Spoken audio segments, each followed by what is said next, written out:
హల్లెలూయా, హల్లెలూయా, హల్లెలూయా. దేవునికి స్తోత్రం.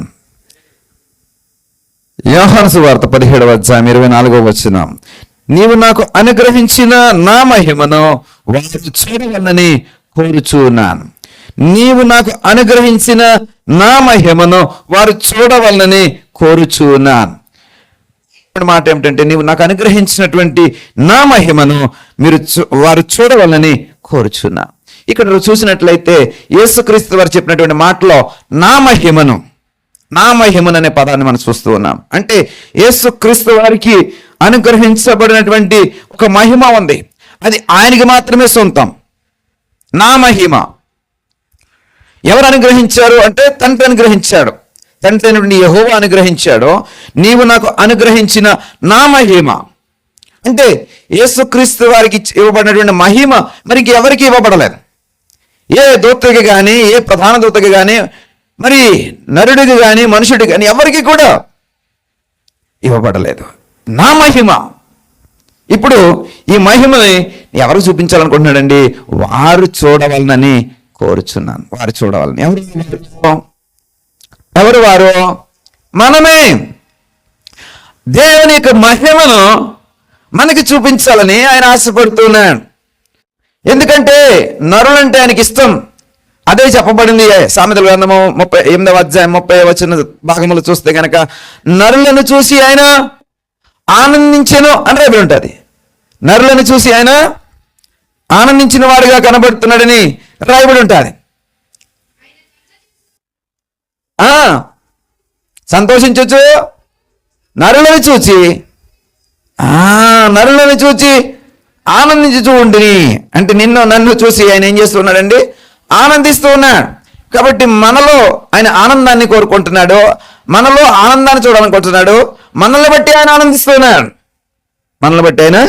ఆనందిస్తున్నాడు.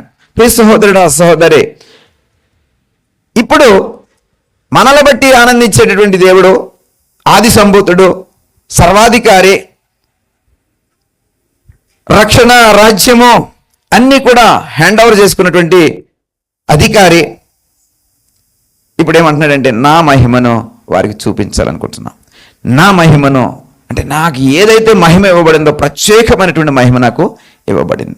ఆ మహిమను నరులకు చూపించాలనుకుంటున్నా. భూమి మీదకి నా మహిమను తీసుకురావాలనుకుంటున్నా. ప్రియ సహోదరుడా, సహోదరి, గత వారం చెప్పడం జరిగింది మరి ఆయన యొక్క ప్రత్యక్షత గురించి. అబ్రహాము కాలంలో దేవుని యొక్క యేసుక్రీస్తు వారి యొక్క ప్రత్యక్షత గురించి చెప్పడం జరిగింది. మోసే యొక్క కాలంలో యేసుక్రీస్తు వారి యొక్క ప్రత్యక్షత గురించి చెప్పడం జరిగింది. ప్రవక్తలకు మరి ప్రవచన రూపంలో ఆయన ప్రత్యక్షపరిచినటువంటి సందర్భాలు కోకొల్లలు. అంటే ప్రతి సందర్భంలో కూడా అనాది కాలం నుండి శాశ్వత కాలం వరకు ఆయన ఏం చేస్తున్నాడంటే ప్రత్యక్షపరుచుకుంటూ వస్తున్నాడని మీకా గ్రంథం 5:2 ద్వారా చెప్పడం జరిగింది. అంటే ప్రతి సందర్భంలో కూడా ఆయన ప్రత్యక్షపరుచుకుంటున్నాడు. ఇప్పుడు తన మహిమను మన కొరకు చూపించాలని ఆశపడుతున్నాడు. అంతటి ఉన్నతమైనటువంటి మహోన్నతుడు తన జనులైనటువంటి మనకి తన మహిమను చూపించాలనుకుంటున్నాడు. ఇలాంటి మహిమ కలిగినటువంటి యేసుక్రీస్తు వారిని అపవాది అంటుంది మత్తయి సువార్త 4:8 ఈ లోక మహిమ అంతటిని ఆయనకు చూపించి అంటుంది, ఈ లోక రాజ్యములన్నిటినీ వాటి మహిమను ఆయనకు చూపి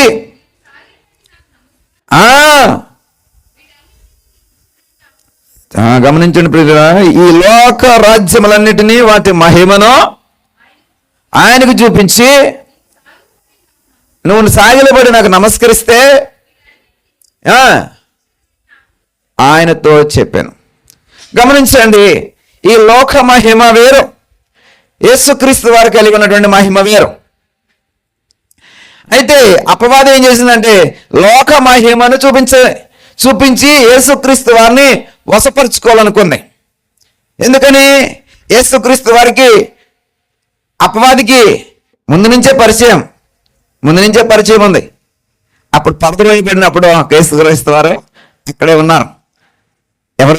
లూసిఫర్ పదవి పెట్టినప్పుడు, పరలోకంలో యుద్ధం జరిగినప్పుడు నేను అక్కడే ఉన్నానని ప్రకటన గ్రంథం 12వ చెప్పబడుతూ ఉంది.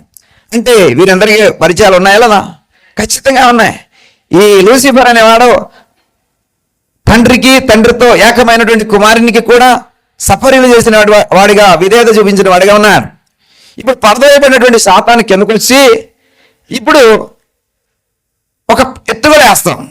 ఎత్తుగడ, పరలోకంలో నాతో ఎలాగా నువ్వు ఏకీభవించలేదో, ఎప్పుడు డాడీ డాడీ అంటే డాడీ చుట్టూ తిరిగావు ఏమే, మీ డాడీ ఏమో నిన్ను కూడా నన్ను మాదిరి నన్నైతే తోసేసాడు, నిన్నైతే భూమి మీదకి పంపించాడు, ఇప్పుడు మనిద్దరం ఒకటి అయిపోదాం. ఆలోచన కుట్రపూరితమైనటువంటి ఆలోచనలు.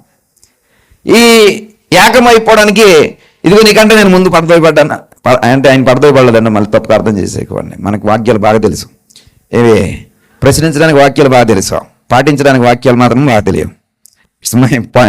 అర్థమైందా? ప్రశ్నించడానికి వాక్యాలు బాగా తెలుసు కానీ పాటించడానికి వాక్యాలు మాత్రం గుర్తుకు రావు. కాబట్టి ప్రియ సహోదరి, కాబట్టి మళ్ళీ ఇంకొక అర్థం చేసుకోగలరు. కాబట్టి యేసుక్రీస్తు వారు పరదోయబడలేదు, ఆయన పంపించబడ్డాడు. గలతీయుల పత్రిక 4వ వచనంలో రాయబడిన మాట ఏమిటంటే, గలతీ 4:4, అయితే కాలము పరిపూర్ణమైనప్పుడు దాని కుమార్ని పంపించాడు. గత క్రిస్మస్ వర్తమానంలో చెప్పాను, పంపించాడు, అక్కడి నుండి ఇక్కడికి పంపించాడు. కానీ అపవాది పడద్రోయబడ్డాడు, త్రోసివేయబడ్డాడు. ఈయన పంపించబడ్డాడు, ఆయన పడద్రోయబడ్డాడు. పడద్రోయబడినటువంటి ఈ లూసిఫర్ ఏం చేస్తున్నాడంటే, అపవాదం ఏం చేస్తున్నాడంటే, మరి పంపించబడినటువంటి యేసుక్రీస్తు వారిని వశపరుచుకుని పరలోకానికి ఎదురుపెట్టాలనుకుంటున్నాడు. పరలోకానికి వీళ్ళిద్దరూ ఒకటైపోతే ఏమవుతుందండి? ఖచ్చితంగా తండ్రికి ఆయన యొక్క కార్యములను నెరవేర్చేటటువంటి కుమారుడు దూరం అయిపోతే తండ్రి ఒంటరివాడైపోతాడు. కాబట్టి ఆ పరలోకపు రాజ్యాధికారం ఏమవుతుంది? పలసనైపోతుంది. దేవుని యొక్క కార్యాలు స్పష్టంగా జరగడానికి ప్రధాన శిల్పి అనేవాడు అపవాదితో కలిసిపోతే మరి ఆ నిర్మాణంలో కానీ ప్రణాళికలో కానీ ఖచ్చితంగా ఏముంటుందంటే తేడా వస్తుంది, డిస్టర్బెన్స్ వస్తుంది. ఈ పరలోకం అనేది పూర్తిగా ఇదే. ప్రియ సహోదరి, అపవాది యొక్క కుతంత్రం, మనలో కూడా ఎలాంటి కుతంత్రాలు చేసేవాళ్ళు, కుట్రలు చేసేవాళ్ళు, ఆలోచన చేసేవాళ్ళు ఉంటారు. నాలో కలిసిపోయి ఈయనకి తెలిసిన సిద్ధాంతం ఒకటే, ఆ సిద్ధాంతానికి ఏం చేస్తూ ఉంటారంటే వీళ్ళని 10 మంది లాగాలని చూస్తూ ఉంటారు. ప్రియ సహోదరి, దేవుని యొక్క ఆత్మను మనం ఎప్పుడు కూడా ఆర్పకూడదు. ఒక దైవజనుడు ఆత్మ చేత నడిపింపబడుతున్నప్పుడు దేవుడిచ్చినటువంటి ఆత్మను బట్టి ఆ దైవజనుడు పనిచేస్తుంటాడు. నేను అగ్నిలాగా వాక్యం చెప్తూ ఉన్నాను, అగ్నిలాగా పరిచర్య జరుగుతుంది, వాక్య పరిచర్య జరుగుతుంది. అగ్నితో ఆవేశంతో వాక్య పరిచర్య జరుగుతున్నప్పుడు ఒక దైవజనుడు వెనక నుంచి ఒక చీటీ రాసి ముందు ఆ పక్కవాడికి ఇచ్చాడండి, ఈ చీటీ ఆయనకి ఇవ్వండి అని. నాకు తెలియదు, మా బ్రదర్ నా శ్రీనంద్ తర్వాత ఐజాక్ మాస్టర్ గారు చెప్పారు. అతను నేను ఇవ్వలేనండి అన్నాడు.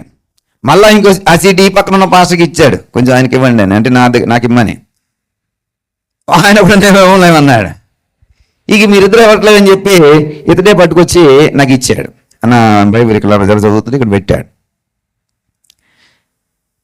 అందుమీద ఏమో రాయబడిందంటే విగ్రహాల గురించినటువంటి ప్రస్తావన వద్దండి అని రాశారు. ఆత్మ ఒక్కసారిగా సన్నగిల్లి ఉవ్వెత్తున ఆత్మ లేచింది. ఉవ్వెత్తున లేచి ఆ స్లిప్ ఎవరైతే ఇచ్చారో ఆ దైవజనుడికి నిలువున దహించి వేసింది. అతని ముఖం ఒక్కసారిగా ఏమైపోయిందండి, ఆ పొద దగ్గరికి వెళ్ళినటువంటి మోసేకి ఏమైపోయింది, ఆ వేడి అట్ట తగిలింది. ప్రియ సహోదరి, ఎన్ని రోజులని క్రిస్మస్ కేకులు కట్ చేసుకుంటూ కొవ్వొత్తులు వెలిగించుకుంటూ ఎన్ని రోజులను బ్రతికేస్తాం? సువార్త ప్రకటించకుండా యేసుక్రీస్తు వారు ఇక్కడికి ఎందుకు వచ్చారు? అసలు నశించిపోతున్న దాన్ని వెతికి రక్షించడానికి వచ్చారు. ఎవరు నశించిపోతున్నవారు?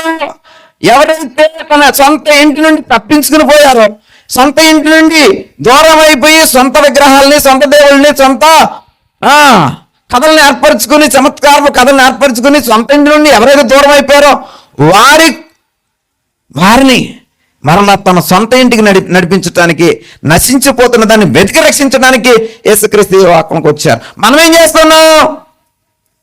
ఒక కేక్ ఆర్డర్ చేస్తా ఉన్నాము, వచ్చిన జనాభాను బట్టి ఒక 150 క్యాండిల్స్ ఆర్డర్ చేస్తున్నామో వెలిగించేస్తున్నామో సంబరాన్ని ఏం పట్టండి అది సంబరాన్ని అంటే పడుతున్నాం కదా మనం. ఇలా గడిచిపోతా ఉన్నాయి. ఇంకెప్పుడు ప్రకటిస్తావయ్యా సువార్త నువ్వు? ఇంకెప్పుడు నువ్వు దేవుని యొక్క మాటను ప్రకటిస్తావు? అయ్యా మారవలసినటువంటి వారు అనేక మంది ఉన్నారు కదా, ఇంకెప్పుడు ప్రకటన చేస్తావు? ప్రియ సహోదరుడా సహోదరి, ప్రియ సహోదరుడా సహోదరి, ఆయనలో ఒక్కసారిగా మరి నేను ఆ వాక్యం చెప్పేటప్పుడు ఎవరైనా డిస్టర్బ్ చేస్తే అలాగే ఉంటుంది. ఇంకోటి ఏంటంటే తప్పు పట్టాలని చూడకండి ప్రియ సహోదరుడా సహోదరి. ఇది నా సొంత మాట కాదు. ఈ బలిపీఠమును ఆనుకుని ఏదైతే మాట చెప్తానో అది దేవుని యొక్క మాట. ఆయన నా నోట అగ్ని వల్ల ఉంచుతాడు, నా నోట ఖడ్గం వల్ల ఉంచుతాడు. నువ్వు ప్రశ్నించావా అది నీకు శాపం అవుతుంది, ప్రశ్నించావా అది నీకు ఖడ్గం అవుతుంది. ప్రియ సహోదరుడా, ఈ లేఖనాలు నేను చెప్పట్లేదు, ఆ మాటలు కూడా బైబిల్లో ఉన్నాయి. కాబట్టి దైవజనుడి యొక్క మాటకి ఎప్పుడు కూడా మీరు ఏమి చేయకూడదండి, అడ్డు పడకూడదు. దైవజనుడు ఆత్మచేత అభిషేకించబడి ఏమి అవసరం అండి, మా బ్రదర్ కన్నీళ్ళు దుఃఖం పెట్టుకుని ఏడుస్తున్నాడు, ఏమి అవసరం అండి? ప్రియ సహోదరుడా, మంచి సంఘాన్ని కట్టాలి, విలువలతో కూడిన సంఘాన్ని.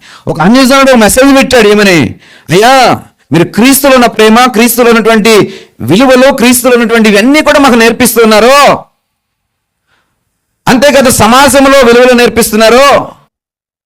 మిమ్మల్ని చూసి మేము ఎంతో ధైర్యం తెచ్చుకుంటాం, మిమ్మల్ని చూసి మేము ఎంతో ఆదరణ పొందుకుంటాం, మిమ్మల్ని చూసి ఎన్నో విలువలు మేము పాటించాలని తాతాలు ఆడుతూ ఉంటాం అని క్రిస్మస్ మెసేజ్ పెట్టాడు. నమ్మరా? తీసి చూపిస్తా. నమ్ముతారా? చూపించండి. మరి నేను స్తోత్రం.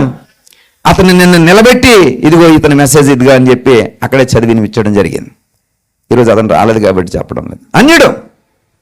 ప్రియ సహోదరుడా సహోదరి, అలాంటి వారికి అర్థమవుతుంది ఇక్కడ జరుగుతున్నటువంటి సేవ విలువలతో కూడినటువంటి సేవ అని. ఇక్కడ జరుగుతున్నటువంటి సేవ విలువలతో కూడినటువంటి సేవ. ప్రతి ఇటుక మీద విలువ అని రాయబడి ఉంటుంది. విలువైనటువంటి ఇటుకలు పేర్చబడుతూ ఉన్నాయి. ఈ మహా కట్టడంలో నీవు కూడా ఒక కూలీ అవుతే ఆ ఇటుక మీద నీ పేరు రాయబడుతుంది. ఆమేన్. ఆ ఇటుక మీద నీ పేరు రాయబడుతుంది. అలా కాదు, కూలీల్ని చెడగొడతాను, పని చేసేవాడిని పాడు చేస్తాను అంటే నీ పేరు ఉండదు ప్రియ సహోదరుడా. ఇటుకల మీదే కాదు, జీవగ్రంథంలో కూడా ఉండదు. కాబట్టి బీ కేర్ఫుల్. కాబట్టి అపవాదం ఏం చేస్తుందంటే యేసుక్రీస్తు వారిని పాడు చేయాలని చూస్తాం, ఆత్మను ఆత్మలను చూస్తుంది.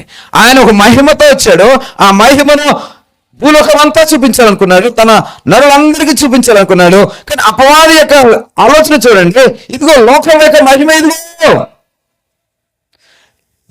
రాజ్యం, ఇదిగో లోకం కంటే ఒక ప్రత్యేకమైన మహిమ ఉంది.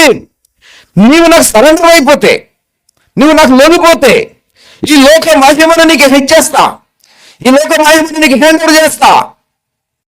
ప్రియ సహోదరుడా సహోదరి, యేసుక్రీస్తు వారికి చాలా స్పష్టంగా తెలిసి ఏమిటంటే ఈ లోకం తండ్రి నాకు ఇచ్చిన ప్రత్యేకమైన మహిమ వేరు.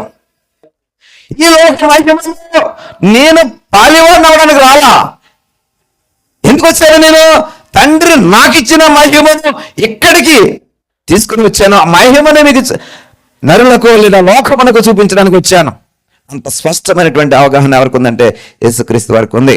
ప్రియ సహోదరుడా, ఈ పరిచర్యలో ఎన్నో ఎదురవుతూ ఉంటాయి. అవన్నీ కాదు, మేము చూపించాలనుకున్న దేవుని యొక్క ప్రత్యక్షత చూపించడమే, దేవుని యొక్క దర్శనాన్ని చూపించడమే, దేవుని యొక్క ఇందాక సిస్టర్ గారు కూడా చెప్పారు సాక్ష్యము. ప్రియ సహోదరుడా సహోదరి, ఎన్ని అయినను ఆయన విడిచిపెట్టే ప్రసక్తే లేదు. ప్రాణం పోయే పరిస్థితి వచ్చినను విడిచిపెట్టలేదు. దేవదాంతో చెప్పాను, ఏమని? విగ్రహాల గురించి చెప్తే ఏమవుతుందో ప్రాణం తీసేస్తారా అని అడుగుతుంటాయి. ఎప్పుడైతే ఈ బైబిల్ పట్టుకున్నానో అప్పుడు నేను చావడానికి రెడీ అయ్యాను. ఇప్పుడు కొత్తగా చచ్చిపోయేది ఏమీ లేదు. నేను అనుక్షణం చస్తూ ఉన్నాను, ప్రతి క్షణం చస్తూ ఉన్నాను. కొత్తగా చచ్చేది ఏమీ లేదు, కొత్తగా మరణించేది ఏమీ లేదు. నన్నేమి చేయగలదు, మరణం కూడా నన్నేమి చేయగలదు. ఏ సహోదరుడా సహోదరి, ఈ ప్రమిదిగా ఒత్తు వెలిగించి మాకు మేము మాడి మసైపోతూ వెలుగును పంచాలని ప్రయత్నం చేస్తున్నాం. నీకు నూనెపోయి, నీకు చేతనైతే ఏం చేయాలా? నూనెపోయి లేదా మరుగుగాను ఉండు, మౌనంగానా ఉండు. అంతేగాని ఆత్మలను చూడకో. అది అనేక మందికి వెలుగునిస్తుంది, అనేక మందికి బ్రతుకునిస్తుంది, అనేక మందికి త్రోవను చూపిస్తుంది, అనేక మందికి జీవాన్ని చూపిస్తుంది.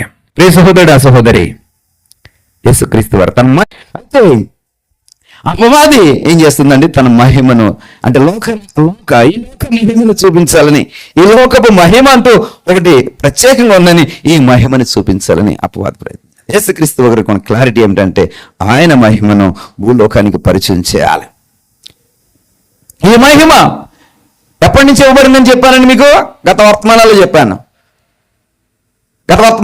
ఈ మహిమ ఎప్పటి నుంచి అండి? యోహాను 17:5 లోకము పుట్టక మునుపును నీ యొద్ద నాకు ఏ మహిమ ఉండెనో ఆ మహిమతో నన్ను. ఇక్కడ మాట చెప్పారు ఏంటంటే, చివరి ఘట్టంలో ఉన్నటువంటి సమయంలో చెప్తున్న మాట, తండ్రి లోకము పుట్టక మునుపు నీ యొద్ద నాకు ఏమి మహిమ ఉండెనో. అంటే ఈ సృష్టి ఇదంతా కూడా ఏర్పరచబడడానికి ముందు యేసుక్రీస్తు వారికి మహిమ ఇవ్వబడింది. అప్పటి నుంచి మహిమ ఆయనతోనే ఉంది. ఆ మహిమను పట్టుకుని ఆయన ఈ భూలోకములకు రావడం జరిగింది. ఆ మహిమనే నీకును నాకును చూపించాలని ఆయన ఇక్కడికి రావడం జరిగింది. ప్రియ సహోదరుడు, సహోదరి, ఏదైతే లోకము పుట్టక మునుపు నీ యొద్ద నాకు మహిమ ఉండదో ఆ మహిమ గురించి చెప్తున్నాడు. ఏ మహిమ ఉండని ఆ మహిమతో నన్ను ఇప్పుడు నీ యొద్ద మహిమపరచుము. అంటే నీ యొద్ద మహిమపరచుము అంటున్నాడు. ఇప్పుడు ఎక్కడ యేసుక్రీస్తు వారు ఎక్కడ ఉన్నారు? ఇప్పుడు ఈ మాట చెప్పేటప్పుడు భూలోకంలో ఉన్నారు. ఇప్పుడు ఈ మాట చెప్తున్నప్పుడు ఎవరితో చెప్తున్నారు? ఆయన ఎక్కడ ఉన్నాడు? పరలోకంలో ఉన్నాడు, ఉన్నతమైన స్థలంలో ఉన్నాడు. ఇప్పుడు అన్నాడు, నాకేదైతే మహిమ ఇవ్వబడిందో ఈ మహిమ ఇప్పుడు ఎక్కడ చూపించమంటున్నాడండి? లోకంలో కాదు. ఎక్కడండి? నీ యొద్ద, అంటే పరలోకంలో కనపరిచి, ఇదిగో నా కుమారుడికి నేను మహిమ ఇచ్చాను చూసావు, ఆ మహిమను బట్టి భూలోకంలో ఆ మహిమను బట్టి నరులందరికీ కూడా నా కుమారుడు ఏమి చేసి ఉన్నాడు అని చెప్పి అక్కడ ఉన్నటువంటి వారందరికీ కూడా మహిమను కనుపరచమని ప్రాధేయపడుతున్నాడు. ప్రియ సహోదరుడు, అంటే యేసుక్రీస్తు వారికి ఉన్నటువంటి మహిమ నీకు తెలియాలి. యేసుక్రీస్తు వారికి ఉన్నటువంటి మహిమ యొక్క సారాంశం నీకు తెలియాలి. మహిమ అంటే మొదట నీకు అర్థం అవ్వాలి. ఏమిటి మహిమ అంటే? మహిమ అంటే ఏంటి? మీకు క్లుప్తంగా లేదా సంక్లుప్తంగా బైబిల్లో ఉన్నటువంటి సారాంశాన్ని కోడీకరించి ఒక ముక్కలో చెప్పేస్తా. ఏమి మహిమ అంటే? దేవుని యొక్క ప్రాముఖ్యత. మొదటిది దేవుని యొక్క ప్రాముఖ్యత. మహిమ అంటే దేవుని యొక్క తేజస్సు. రెండవది తేజస్సు యొక్క తీక్షణత. మూడవది ఆయన యొక్క శక్తి ప్రదర్శన. ఏంటండి? శక్తి ప్రదర్శన. నాలుగవది ఆయన సన్నిధి వాతావరణం. అంటే దేవుని యొక్క మహిమ ఉందంటే అక్కడ ఏముంటుందంటే ఆయన సన్నిధి యొక్క వాతావరణం. అంటే ఏమంటారు? ఇది ఇప్పుడున్న ఇదంతా కూడా ఒక రకమైన వాతావరణం. ఏ వాతావరణం ఇది? దేవుని సన్నిధి అనేటువంటి వాతావరణం. అంటే దేవుని యొక్క మహిమ ఎక్కడ ఉంటుందో దేవుని సన్నిధి ఆ పరిస్థితులను చోట దేవుని యొక్క మహిమ ఖచ్చితంగా ఇది ఒక వాతావరణం. ఇక అలా కాకుండా దురాత్మ నీలో ఉందంటే, నీళ్ళు అపవాదం ప్రవేశిస్తుందా లేదా? ప్రవేశిస్తుంది. అరే రొట్టె ద్రాక్షరసం తీసుకుంటా బాబు అని శిష్యులకి రుచి చేస్తుంటుంటే అందరిలో దేవుని యొక్క కృప, దేవుని యొక్క ఆత్మ ప్రవేశిస్తుంటే ఎవరిలో దురాత్మ ప్రవేశించింది? ఇస్కరియోతు యోధలో మాత్రం ప్రవేశించింది. నేనున్న నీ ఐక్యతలో, నేనున్న నీ కట్టుబాటులో, నేనున్న నీ నియమంలో, నేను రాని నిబంధనలోకి అని దురాత్మ ఏం చేసింది? ఇస్కరియోతు యోధాకి. ప్రియ సహోదరుడా, అలాగే ఎప్పుడు ఉండకండి ప్రియ సహోదరుడా. ఇక్కడ తీసుకునేటువంటి రొట్టె ద్రాక్ష రసము మెల్కీసెదెకు యాజక ధర్మంలో యేసుక్రీస్తు వారి యొక్క ప్రధాన యాజకత్వంలో అపోస్తుల నియమం ప్రకారం ప్రతి ఆదివారం నీకు ఇవ్వబడతా ఉంది. దేవుని స్తోత్రం కలిగినగా ఇది ఒక దర్శనంతో జరుగుతున్నటువంటి పరిచర్య. కాబట్టి మెల్కీసెదెకు యాజక ధర్మంలో యేసుక్రీస్తు వారి యొక్క ప్రధాన యాజకత్వంలో అపోస్తుల నియమం ప్రకారం అపోస్తులు అంటే ప్రాణం పెట్టేవాడు. అపోస్తులుడంటే తనకు తాను కరిగిపోతూ పరిచర్య చేసేవాడు. అపోస్తులుడంటే దేవుని పనినే తన సొంత పనిగా, దేవుని పనిని ఇక నిలువున అనువనమున నింపుకుని దేవుని పని చేసేవాడు. వాడు అపోస్తులుడు అవుతాడు. ప్రియ సహోదరుడా, సహోదరి, మరి అలాంటి తీక్షణతో మనం ఏం చేస్తున్నామంటే పరిచర్య చేస్తూ ఉన్నాం. దేవుని యొక్క మహిమ కలిగినటువంటి ఆ వాతావరణం అంతా కూడా దేవుని యొక్క సన్నిధిని గుర్తు చేస్తూ ఉంటుంది. ఈ బ్రదర్ గారు చెప్తూ బ్రదర్ సిస్టర్ గారు కానీ బ్రదర్ గారు అంటారు ఏమిటంటే, ఈ సన్నిధి మందిరం మీ చర్చకు వచ్చిన పదం ఎప్పుడు వాడరు వాళ్ళు. I observe that. ఇది హోలీవే చర్చకు వచ్చినప్పుడు ఆ పదం వాడరు. ఏం వాడతారో తెలుసా? ఏం వాడతారు అంటే చెప్పరా? నేను చెప్తాను, నేను చెప్పకపోతే. సన్నిధి అనే పదం వాడతారు. ఈ సన్నిధికి వచ్చిన దగ్గర నుండి, ఈ సన్నిధికి వచ్చిన దగ్గర నుండి అని వాడతారు. చర్చ్ అనే పదం వాడకుండా ఏం వాడతారండి? సన్నిధి. నాకు చాలా నచ్చింది ఆ పదం. సన్నిధి. ఇక్కడ ఏముందంటే దేవుని యొక్క సన్నిధి. దేవుని సన్నిధికి వచ్చిన తర్వాత నాకు ఇలా జరిగింది, లేదా దేవుని సన్నిధికి ఈ సన్నిధికి వచ్చిన తర్వాత మొన్న వచ్చినటువంటి గిఫ్ట్, లేదా మన వచ్చినటువంటి ధనము ఈ సన్నిధికి వచ్చిన తర్వాత అని సాక్ష్యం చెప్పారు. సన్నిధి అంటే దేవుని యొక్క మహిమ, అంటే ఆయన సన్నిధి నివసించే వాతావరణం. ఈ వాతావరణంలో ఎవరు ఉంటారంటే ఆయన సన్నిధిని ఇక్కడ నివసింపజేస్తూ ఉంటాడు. ప్రియ సహోదరుడు, ఆ సహోదరి, వీటికి రిఫరెన్స్లు చాలా ఉన్నాయి. అయితే అవి ఇప్పుడు మీకు అవసరం లేదు. ఇన్న మాటలు నమ్ముతారు కదా, నమ్ముతారు కదా, దేని స్తోత్రం. అయితే ఈ మహిమ యొక్క ప్రత్యక్షత ఎలాగుంటుందో మాత్రం చెప్పాలని ఆశపడుతున్నాను. ఈ మహిమ యొక్క ప్రత్యక్షత నిర్గమకాండము 24:17 ఎలాగంటే, దహించు అగ్నిమాదిరి ఉంది. ఎలాగుందండి? దహించు అగ్నిమాదిరి ఉంది. యెహోవా మహిమ దహించు అగ్నివలే, దహించు అగ్నివల మహిమ. దేవుని సన్నిధి ఇక్కడ ఉందంటే అక్కడ ఏముందో తెలుసా? దహించు దహించు దహించు అగ్ని ఉందని అర్థం. కాబట్టి దేవుని యొక్క సన్నిధి ఉన్న చోట నువ్వు ఎలా ఉండాలా? చలిమంట దగ్గరికి వెళ్ళి మన ఇక్కడ వేసాం కదా, ఫైర్ క్యాంప్ వేసామా, వెళ్ళినప్పుడు వెళ్ళి కాళ్ళు అందులో పెట్టామేంటి, ఎలా పెట్టాం? దూరంగా ఉండి దాన్ని జాగ్రత్తగా చూసుకున్నాం. ఆ చిన్న మంటకే కదా, చిన్న మంటకే అంత కేర్ తీసుకుంటున్నాం కదా, అంత మంటకి మనం ఏం తీసుకుంటున్నామండి? కేర్ తీసుకుంటున్నామా లేదా? దూరంగా ఉండి కొంచెంసేపటికి మళ్ళీ ఏమైపోతుంది, కొంచెం వేడైపోతుంటే ఇట్లా రుద్దేస్తున్నాం కదా.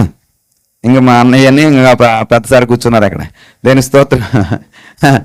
ఆ వేడి తట్టుకోలేనటువంటి వేడి, అలాంటిది దహించు అగ్ని, దహించు అగ్ని అక్కడ ఉందంటే ఎలా ఉంటుందండి? మరి ఆ భీకరమైన పరిస్థితి ఉంటుంది. కాబట్టి నువ్వు చాలా కేర్ఫుల్గా ఉండాలి. అందుకని ఇక్కడ వాక్యం రాయబడి ఉంటుంది చూడండి. దేవుని సన్నిధికి వచ్చినప్పుడు ఎలా చూసుకోవాలంటండి? జాగ్రత్తగా చూసుకోవాలి, కేర్ఫుల్గా ఉండాలి. ఏదో వచ్చామో వెళ్ళామో ఏదో అలాగా అనుకుంటా. ఎలా ఉండాలండి? దేవునికి సన్నిధికి వచ్చినప్పుడు మన ప్రవర్తన అంతా కూడా జాగ్రత్తగా చూసుకోవాలి. ఎందుకని దహించుని మహిమ ఉంటుంది. ఆయన మహిమ ఎలా ఉందండి? దహించు అగ్ని రూపంలో ఉంటుంది. కాబట్టి క్రమంలో ఉండమంటాను. అందుకని ఆరాధన చేసేటప్పుడు ఆయన యొక్క మహిమ ఇలా మన మధ్యన సంచరిస్తూ ఉంటుంది. అందుకని అటు ఇటు తిరగొద్దు అంటాం. అటు ఇటు తిరిగినప్పుడు ఏమవుతుందో తెలుసా? నీవు ఆయన మహిమ సంచరించడానికి అడ్డొస్తే మహిమ వెళ్ళిపోద్ది. అందులో ఏ సందేహం లేదు. అది కూడా బైబిల్లో రాయబడింది. అందుకనే don't move when worship is on going on. Don't move. ఎప్పుడండి? వాక్యము ప్రచురపరుస్తున్నప్పుడు ఫోన్ వచ్చిందని, ఇది వచ్చిందని, ఈ చిల్లి ఇలాంటి చీప్ మైండ్లతో ఉండకండి. ఎలా ఉండాలండి? దేవుని కోసం. ఎస్, ఒక గంట నీ ఫోన్ ఆగిపోతే ఏమైనా అయిపోద్దా? మనం ఏమైనా కోపి అన్నామా? మనం ఏమైనా ఐక్యరాజ్య సెక్రటరీమా? ఏమి? ప్రియ సహోదరుడు, ఆ సహోదరి, దేవుని సన్నిధి మన మధ్యన సంచరిస్తున్నప్పుడు ఏ విధంగా కూడా డిస్టర్బ్ చేయకండి. ఏ విధంగా కూడా డిస్టర్బ్ చేయకండి ప్రియ సహోదరుడు, ఆ సహోదరి. ఎందుకంటే దేవుని సన్నిధి చాలా విలువైనది. ఆ దహించే అగ్ని మనం ఏ మాత్రం తేడా చేసినా ఆ అగ్ని మనల్ని దహించి వేస్తుంది. ప్రియ సహోదరుడు, ఆ సహోదరి, మందసం వెళ్తా ఉంది. అరే, ఎడ్ల బండి యొక్క ఆ చక్రము విరుక్కుందని అది ఎలా పడిపోతుంటే వీడేం చేశాడు? పెట్టుకోపోయాడు. ఏమైపోయాడు? కాలిపోయాడు. కాలిపోయాడు ప్రియ సహోదరుడు, దహనం అయిపోయాడు. అంత పవర్ ఉంటుంది దేవుని యొక్క మహిమలో, దేవుని యొక్క సన్నిధిలో. కాబట్టి కేర్ఫుల్గా ఉండాలి. ఇంకొక మాట చెప్తాను. 19:9 ఇది మా సిస్టర్ ఇస్తర్ గారి మాట. ఇది ఏది? 19:9 నువ్వు చదివితే నీకు అర్థమైపోతుంది. నిర్గమకాండము 19:9.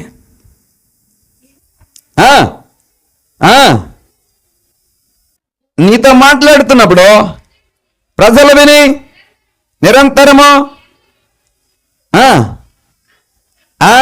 ఏం అబ్బాను? మా ఇస్తర్ గారి మాట కదా, మా మాట ఇది. అందుకని ఆ మాట, ఈ మాట వారి మాట అన్నాను. దేని స్తోత్రం. కాబట్టి ప్రియ సహోదరుడు, ఆ సహోదరి, దేవుని యొక్క మహిమ ఎలా ఉంటుందటండి? మళ్ళీ చదవండి పూర్తిగా. ఆ కారు పంపులు దగ్గర చదవండి. దేవుని యొక్క సన్నిధి ఎలా ఉంటుందటండి? కారు మబ్బుల రూపంలో. దేవుడు తన ప్రత్యక్షపరుచుకుంటున్నప్పుడు, తన మహిమను ప్రత్యక్షపరుచుకుంటున్నప్పుడు కారు మబ్బులను మరి కమ్మజేస్తాడు. ప్రియ సహోదరుడు, సహోదరి, యేసుక్రీస్తు వారి యొక్క శిలువ మరణములో, ఆయన మరణించిన సమయంలో, తండ్రి నా ఆత్మను నీ చేతికి అప్పగించుకుంటున్నానని ఆ తుది శ్వాస విడిచినప్పుడు ఆకాశం ఏమైపోయిందో తెలుసా? కారు మబ్బులతో నింపబడింది. అంటే ఆకాశం అంతా కూడా దేవుని యొక్క మహిమతో నింపబడింది. ఇక చీకటే, మొత్తం అంతా కూడా చీకటమయం అయిపోయింది. Yes, believe. ఎందుకంటే అగ్ని లాంటి దైవజనుడు పనిచేసేటువంటి దైవజనుడు చనిపోతేనే ఆకాశము మేఘాకృతం అయిపోయింది. ఎవరనుకుంటున్నారు? భక్త్ సింగ్ గారు చనిపోయినప్పుడు గోల్కొండ, సౌరాష్ట్ర మొత్తం ఆ ప్రాంతం, హైదరాబాద్ ప్రాంతం అంతా కూడా చీకటమయం అయిపోయింది. ప్రత్యక్ష సాక్షులు నాతో చెప్పారు. ఆయన మరణించినప్పుడు హైదరాబాద్ ప్రాంతం అంతా కూడా మేఘం కమ్మేసింది. ప్రియ సహోదరుడా, విమానమును వెనక్కి రప్పించాడని నేను చెప్పా. అది పేపర్లో కూడా వేశారు. ఒక రోజు నేను మీకు స్లైడ్ వేసి చూపించాను. ఎంతమంది చదివి జ్ఞాపకం ఉందో నాకు తెలియదు. పేపర్ వాళ్ళు కూడా గుర్తించారు ఇది ఆ సాక్ష్యాన్ని. అలా ఉండాలి సాక్ష్యాలు. వెళ్ళిపోయినటువంటి విమానం మళ్ళీ వెనక రప్పించడం మామూలు పని అండి. ఆల్రెడీ ప్లే అయిపోయినటువంటి విమానాన్ని మళ్ళీ తిరిగి రప్పించడం మామూలు విషయం అండి. అలా అయ్యే పనేగా. ఎవరి వల్ల సాధ్యమైందండి? అగ్ని లాంటి ఒక దైవజనుడి వల్ల సాధ్యమైంది. అది ఎవరు ప్రకటించారు? క్రైస్తవ్యాన్ని అంతగా ఇష్టపడినటువంటి ఈనాడు పేపర్ వాళ్ళే ప్రచురించారు. ప్రియ సహోదరుడా, సహోదరి, ఎప్పుడో కాదు, ఈ మధ్య కాలంలోనే వారు ప్రచురించారు. ఇప్పుడు జరిగినటువంటి సంఘటన ఇప్పుడు ప్రచురపరిచారు. ప్రియ సహోదరుడా, సహోదరి, దేవుని యొక్క మహిమ ఎలా ఉంటుందండి? అలాగా కమ్మేస్తూ ఉంటుంది. దైవజనులు, ఆత్మ కలిగినటువంటి దైవజనులు చనిపోయినప్పుడు లేదా వారి కార్యాలు జరుగుతున్నప్పుడు అలాంటి ఆత్మ కమ్మ. ఆ విధంగా దేవుని యొక్క ప్రత్యక్షత లేదా దేవుని యొక్క మహిమను ఆయన కనపరుచుకుంటూ ఉంటాడు. ఈ దైవజనుడు చనిపోయినప్పుడు ఎలా కనపరుచుకున్నాడు? ఆయన మహిమను కారు మబ్బుల రూపంలో కనపరుచుకున్నాడు. యేసుక్రీస్తు వారు చనిపోయినప్పుడు ఏ రూపంలో కనపరుచుకున్నాడండి? కారు మబ్బుల రూపంలో కనపరుచుకున్నాడు. కీర్తన గ్రంథం 29వ అధ్యాయం 3వ వచనంలో చూస్తే గనక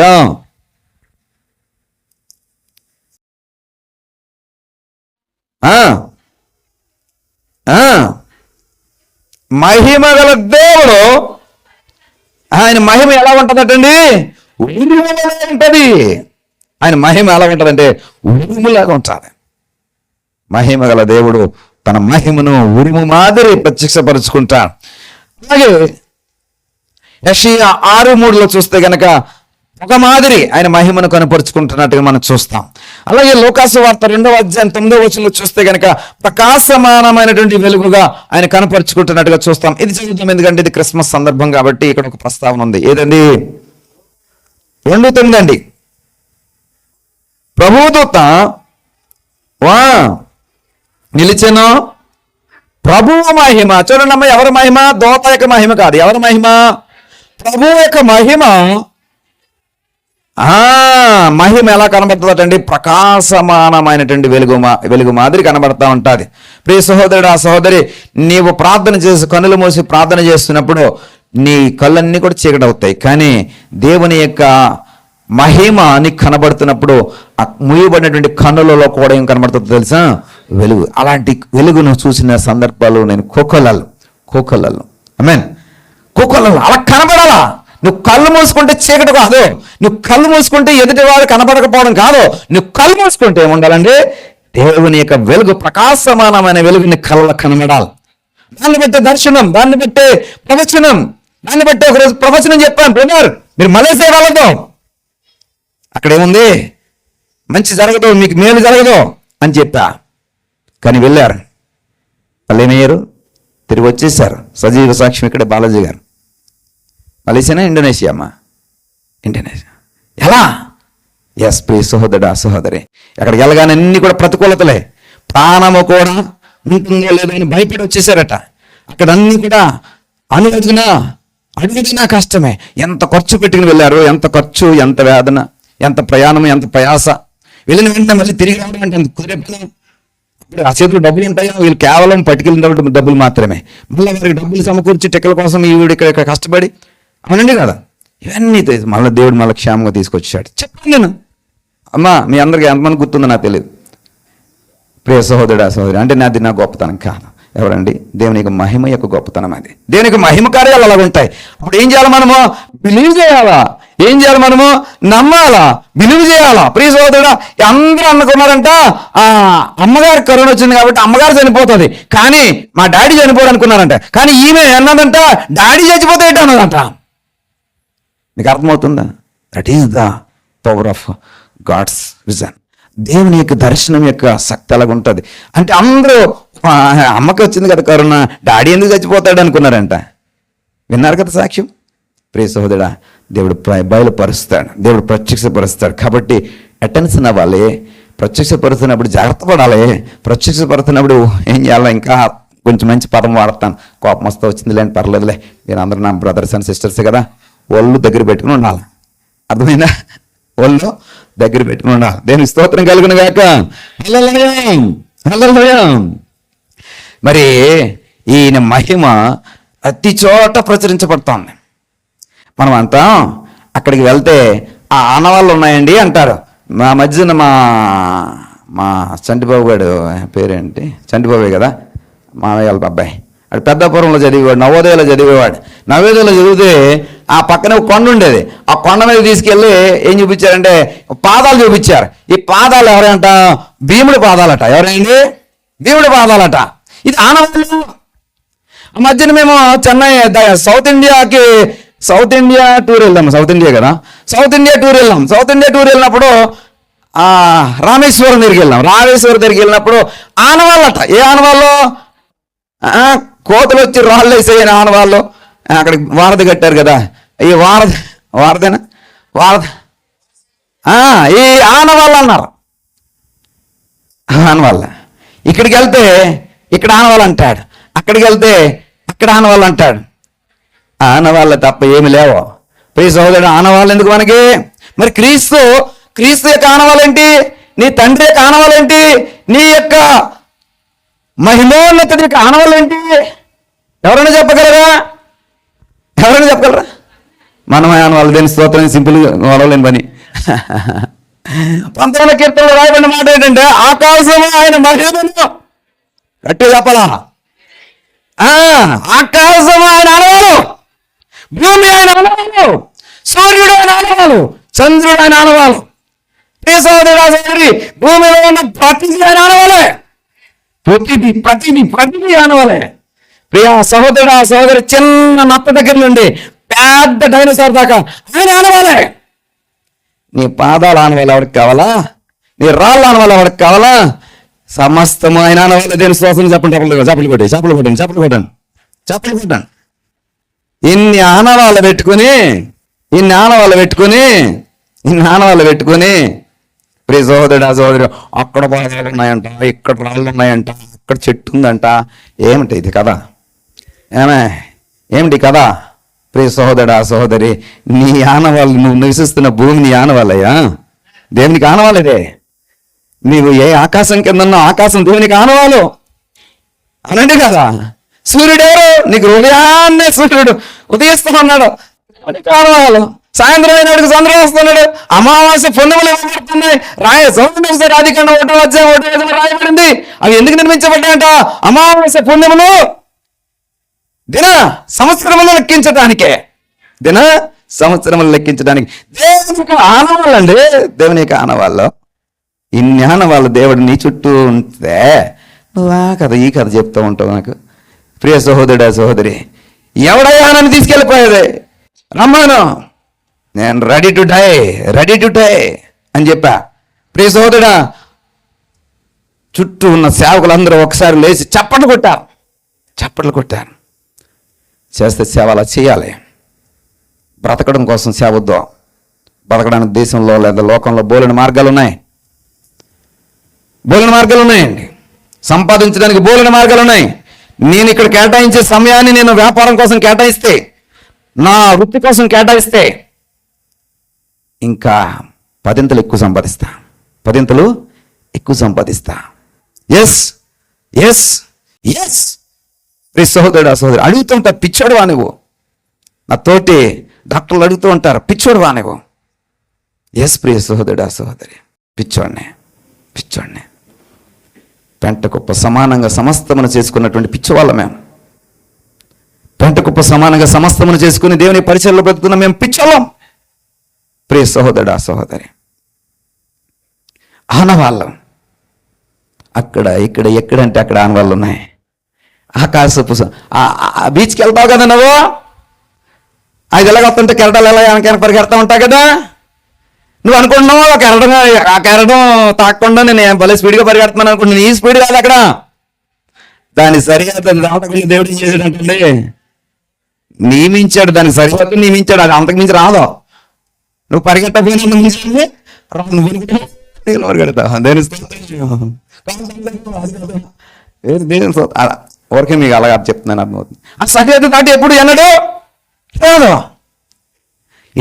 ఆ సముద్రపు ఒడ్డునే అన్నమ్మ గారి ఇల్లు మొన్న వెళ్ళాం. ఎంత వాసన వచ్చిందో, మంచి వాసన. దేని స్తోత్రం. హల్లెలూయా హల్లెలూయా. ప్రభుని అడిగిన కొజ్జాలకి సువార్త చెప్పాలి అంటే వైజాగ్లో కొజ్జా వాళ్ళందరూ వచ్చేసారు.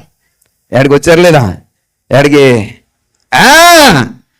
ఇజ్రాయల్. కొజ్జాలని మళ్ళీ ఇంకోలాగా అర్థం చేసుకోకండి, మరి నాకు స్పీడ్లో అలా చెప్పేస్తా. ఇజ్రాయల్ అని గౌరవప్రదం అర్థం.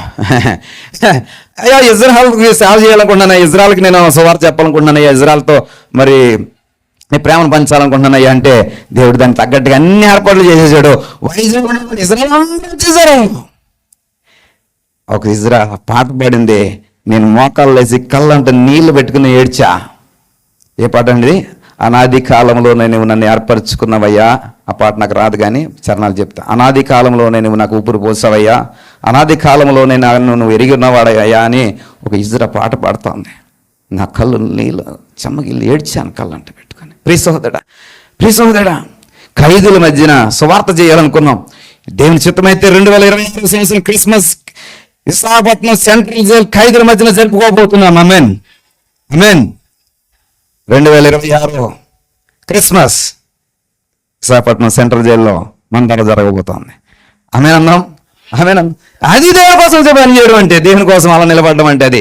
ప్రియ సహోదరుడా సహోదరి, అన్నీ బాగుంటే ఎవరైనా సేవ చేస్తారు. అన్నీ బాగుంటే. నాతో వచ్చినటువంటి జాన్ పాస్టర్ గారు, ఆయన పేరు మంప, నిన్న వచ్చారు కదా మనతో, జాన్ ఫిలిప్ గారు అంటున్నారు. ఏం పేరు నాన్న? జాన్ ఫిలిప్ గారు అంటారు. ఏంటి గారు అప్ప ఇది ఇలాంటి ప్రదేశాలకు వచ్చి పరిచయం ఎట్లా చేస్తున్నారండి? అసలు రావడం మామూలు రావడమే కష్టమండి, మీరు ఇలాగొచ్చి ఇలా కట్టడం ఏంటి, ఇదేంటి, రోడ్లు ఏంటి, వ్యవహారం ఏంటి? వాడు పిచ్చి అయిపోయాడు. ఎవరు? తోటి సేవకుడే. ప్రియ సహోదరుడా సహోదరి, రోడ్డు మీద వెళ్తే కారు, ఇంత పెద్ద కారు, అంత పెద్ద పవర్, మొన్న కొన్నాం కారు, కొత్త కారు, అంత కారు కూడా ఏమైపోయింది, దిగబడిపోయి అలా ముందుకెళ్తే ఒట్టు ఇలా అందరూ దిగిపోయారు పాపం, అయినా కానీ వెళ్తే ఒట్టు. అంత గొప్పగా ఉంటాయి రోడ్లు. ప్రియ సహోదరుడా సహోదరి, అలాంటి చోటకి వెళ్ళే సువార్త చేయడం అంటే, దేవుని నామాన్ని ప్రకటించడం అంటే ఏముండాలో తెలుసా? గుండెలు ధైర్యం ఉండాలా. జీవితం మీద ఏమాత్రం వ్యామోహం ఉండకూడదు.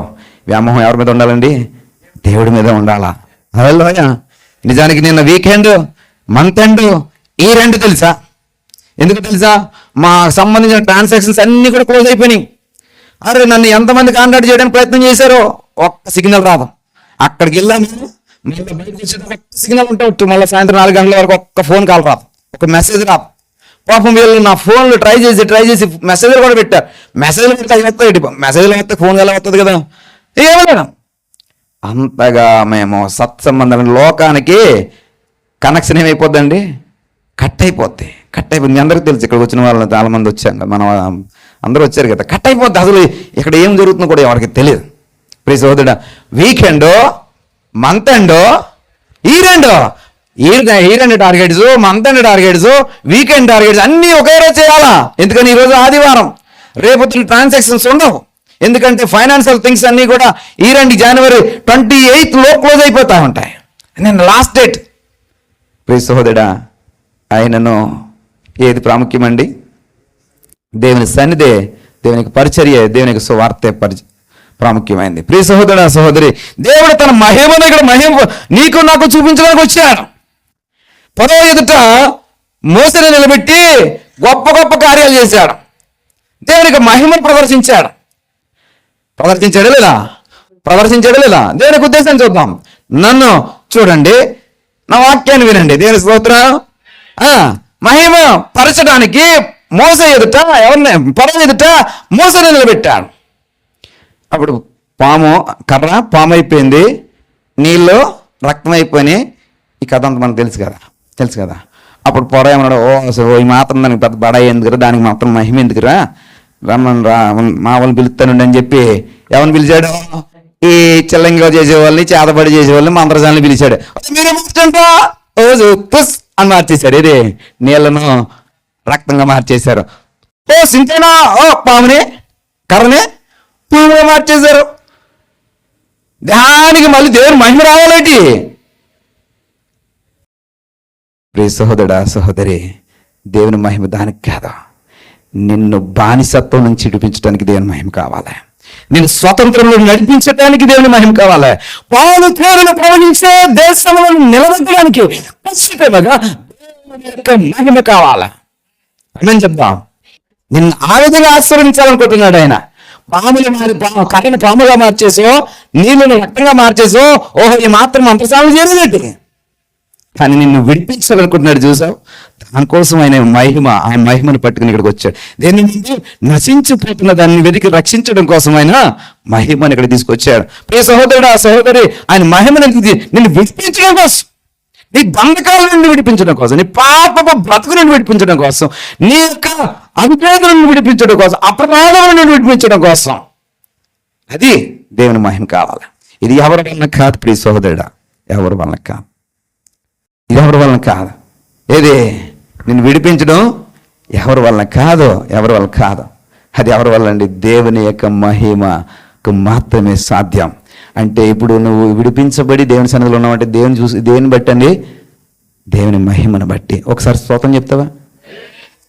ఎందుకని ఆయన మహిమను నువ్వు చూసావు, ఆయన మహిమను బట్టి ఇక్కడ ఉండగలిగావు. దేవునికి స్తోత్రం కలుగును గాక. ప్రియ సహోదరుడా, సహోదరి, దెయ్యాలు వెళ్ళిపోయినాయంట ఆయన ప్రార్థన చేస్తుంటే. మనం ఎంతమంది ఎన్నిసార్లు మనం వెళ్తుంటే బోర్డులు కనబడతాయి. ఇక్కడ భూత వైద్యము చేయబడును, దయ్యములను వెళ్ళగొట్టబడును. దానికి ఆయన ఆకాశం నుంచి వచ్చేలేటి. అర్థమైందా మీకు?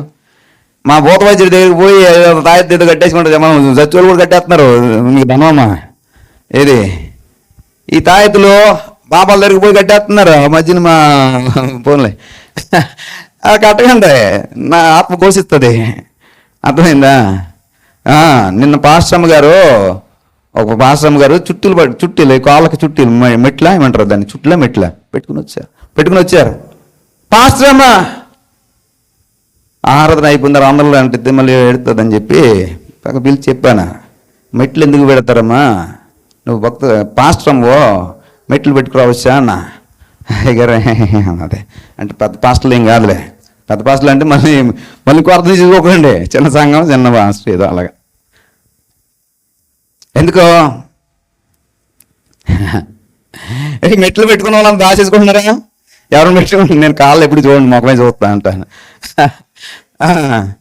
ప్రియ సహోదరుడు, ఆ సహోదరి, మా సరస్వతి గారి నవ్వుని చూసి నాకు ఏదో డౌట్ వచ్చింది, అందుకని అలా పెట్టలేదు కదా. సరస్వతి గారు పెట్టలేనట్టుంది. దేని స్తోత్రం. మా ప్రతాప్ ఊరుకోడు ఏమా.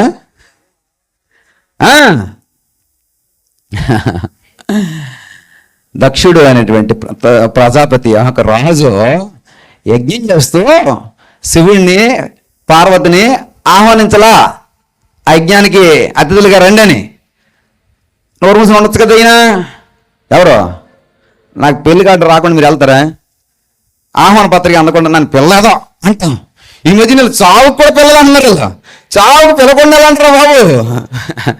ఎవరైనా చనిపోతే పిలవకుండా వెళ్ళండి, పలకరించరండి, ఆదరించరండి, ఏమంటారు ధైర్యపరిచరండి. అరే నన్ను చావుకు అప్పుడు పిల్లదని అంటున్నారు, అలా అనకండి. వెళ్ళండి, పలకరించండి. కుదిరితే ఆ రోజు వెళ్ళండి, కుదరకపోతే నెక్స్ట్ రోజు అయినా వెళ్ళండి, లేకపోతే వాళ్ళ జ్ఞాపకార్థ గుడికి ఏదో పెట్టుకుని అప్పుడైనా వెళ్ళండి. ఈ రెండు వెళ్ళకపోతే మీకు ఎప్పుడు కుదిరితే ఖచ్చితంగా వెళ్ళండి, అలా కదా. అంతేగాని పెళ్ళికి పిలిచినట్టుగా దీనికి కూడా పిలిచారు అలాగే ఏం పెట్టుకోకండి. దేని స్తోత్రం. ఎక్కడున్నాను? ఆహ్వానించలేదని చెప్పి అలిగారు. అలిగిది అలా పిలవకపోతే మనం ఊరుకుంటాం ఏంటని చెప్పి నేను చేసాడు, మొత్తం వెళ్ళిపోయాడు. మొత్తం ఏంటో తెలుసు కదా, ఈయన ఆస్వాదం తెలుసు కదా, ఈయన ఆస్వాదారంగా వెరైటీగా ఉంటుంది. ఎవరిది? వెరైటీ ఉంటుంది. సగం అయితే సగం ఏది మళ్ళీ పాము ఇవన్నీ వేసుకుని ఎగరేసుకుని వెళ్ళిపోయాడు. ఎవరిని? ఈయన పట్టుకొని. మనకు తోకలు ఉండాలి కదా. అలాగండి, మీరేమి చిన్నపుచ్చుకోకండి. మీరందరూ మిమ్మల్ని బట్టి మేము ఇలాగా సేవ చేయగలుగుతున్నాం. దేని స్తోత్రం. ఇలా బట్టి మేము ఉద్యోగాలు చేయాలి. వాళ్ళని బట్టినే కదా. ఏమండి విజయరాజు గారు? విజయరాజు ఎప్పుడైనా వెళ్తామండి. మళ్ళా గొప్ప కార్యాలు మనము చేయలేము, గొప్ప మన పనులు మనము చక్కబెట్టలేము. ప్రియ సహోదరుడు సహోదరి, హల్లెలూయా. వెళ్తే యజ్ఞంలో దగ్గరికి ఏం కలిగిందంటే అవమానం జరిగింది. పిలవనే పేరండానికి వచ్చేసారా మీరేం చెప్పేసి ఆ యజ్ఞంలో అతను ఏం చేశాడంటే, ఆ ప్రజాపతి ఏం చేశాడంటే అవమానించాడు. నా భర్తను అవమానించేస్తావు నువ్వు అని చెప్పి, చూడ నా పాపం నుంచి అగ్గి రాజేస్తానని కాలు ఇలా దువ్విందంట. దువ్వితే ఆ కాలు నుంచి ఏమొచ్చిందంట? అగ్గి వచ్చిందట. ఆ అగ్గికి చిహ్నంగా మెట్లు పెడతారు. ఆ సందర్భాన్ని పురస్కరించుకుని మెట్లు పెడతారు. అందులో మళ్ళీ ఒక కండిషన్, బంగారం పెట్టకూడదండి, వెండి పెట్టాలా. బంగారం గారు గుర్తుంట నా లెక్క, ఈ లెక్క, పురాణాల లెక్క. బంగారము లక్ష్మీదేవికి చిహ్నం అంట. కాబట్టి బంగారం కోలుకొనకూడదు, లక్ష్మీదేవిని కోలుతో దొక్కేస్తామని. అందుకని ఎండు పెట్టుకోండి. ఇప్పుడు తీసేస్తారా మెట్లు? అంటే మీ మెట్లు కొందంటే ఎవరున్నారే? ఎవరున్నారు మీకు?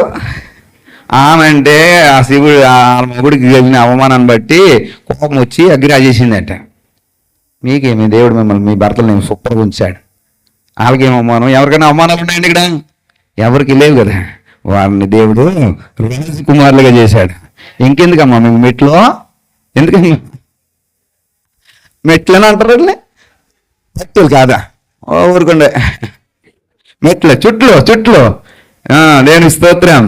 ప్రియ సహోదరుడు సహోదరి, ఇంకా మనం ఏం చేస్తున్నామో ఈ ఆనవాళ్ళు వెళ్తారు పాదాలు విన్నట్టుగా, ఈ రామేశ్వరంలో రాళ్ళు విన్నట్టుగా ఈ ఆనవాళ్ళని ఇంకా మనం ఏం చేస్తున్నామంటే వాస్తవం అంటున్నాం. పాస్టర్ గారికి చెప్పాను కదా, ఆవిడ అన్నీ అలా పోయి మళ్ళీ వచ్చినప్పటికి మెట్లు లేవు కాలుకి. దేని స్తోత్రం చెప్పాను. హల్లెలూయా.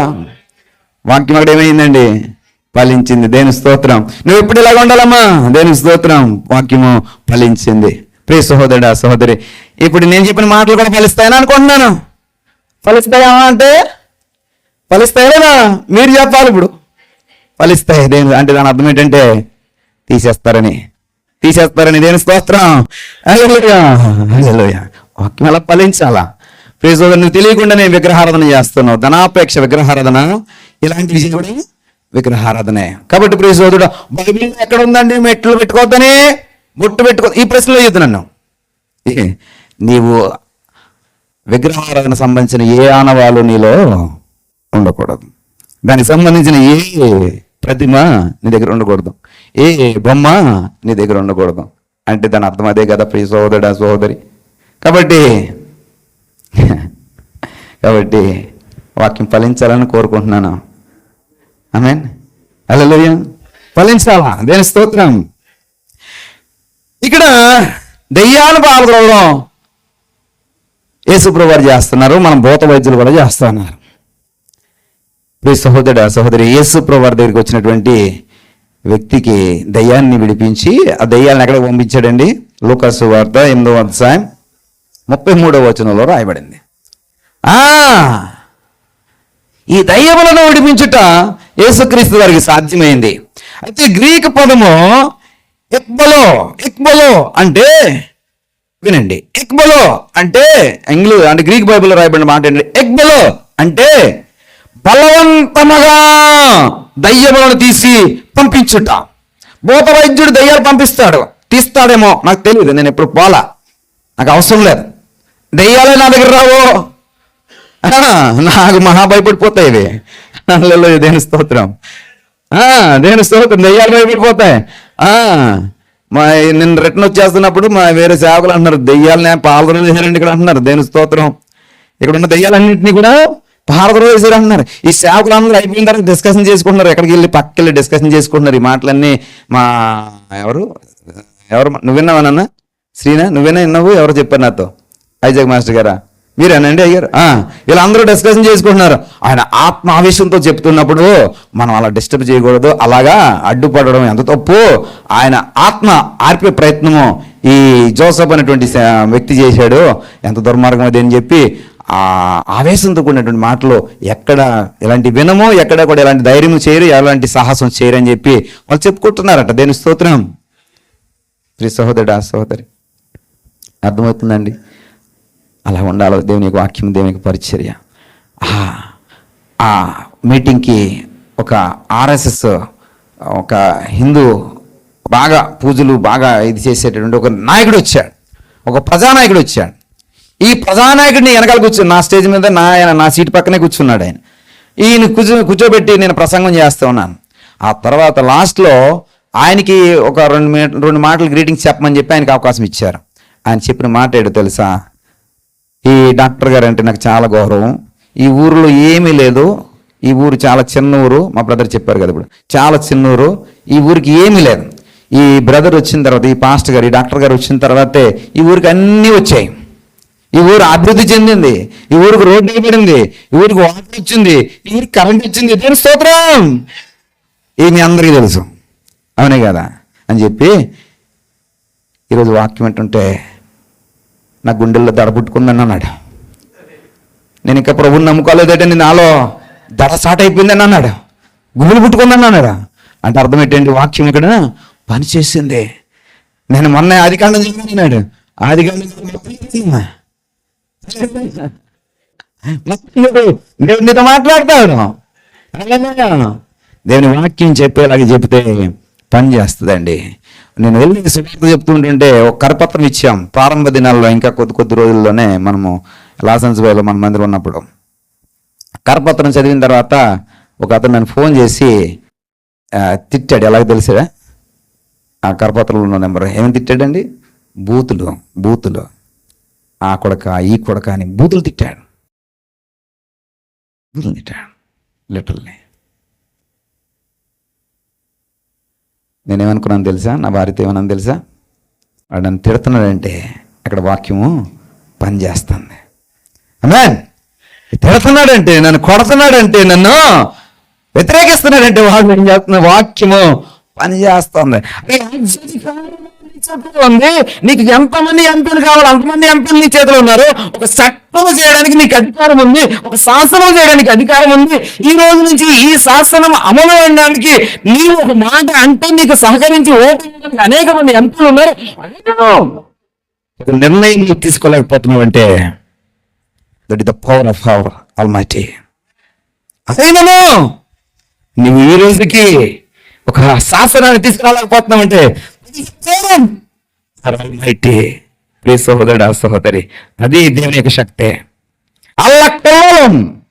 అల్లకొల్లోలం నెబుకద్నెజరు ఇలా అనుకున్నాడు లేదు, ఇంకా మాట ఉంటూ ఉండగానే అడవులు పాలైపోయాడు. ప్రియ సహోదరుడు, సహోదరి, నెబుకద్నెజరు కంటే మీరేమి పెద్ద గొప్పవాడేమి కాదు. నెబుకద్నెజరు కంటే పెద్ద గొప్పవాడేమి కాదు. ప్రియ సహోదరు, తెలుసు.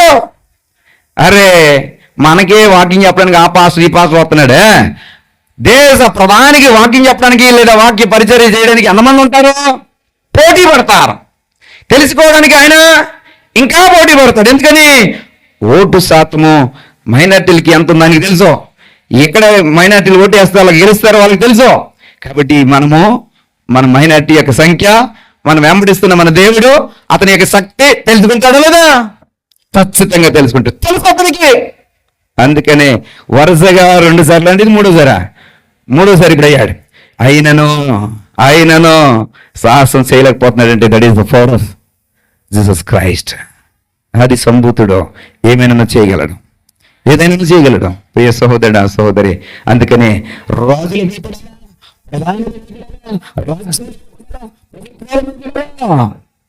ప్రభుత్వాలు భయపడాలా? ప్రియ సహోదరుడు, సహోదరి, దయ్యములను వెళ్ళగొట్టాడు యేసుక్రీస్తు వారు. భూత వైద్యుడు కూడా వెళ్ళగొడతాడు. కానీ దేవుని యొక్క ఉద్దేశం అది కాదు. నీలో ఉన్నటువంటి దురాత్మ సంబంధమైన అన్నీ కూడా పారద్రోలు పట్టాలి. ఇంత చెప్పిన గ్రీక్ పదం ఏంటండి? బలవంతముగా పంపించాడట, బలవంతంగా తీసి బలవంతంగా పంపించాడట.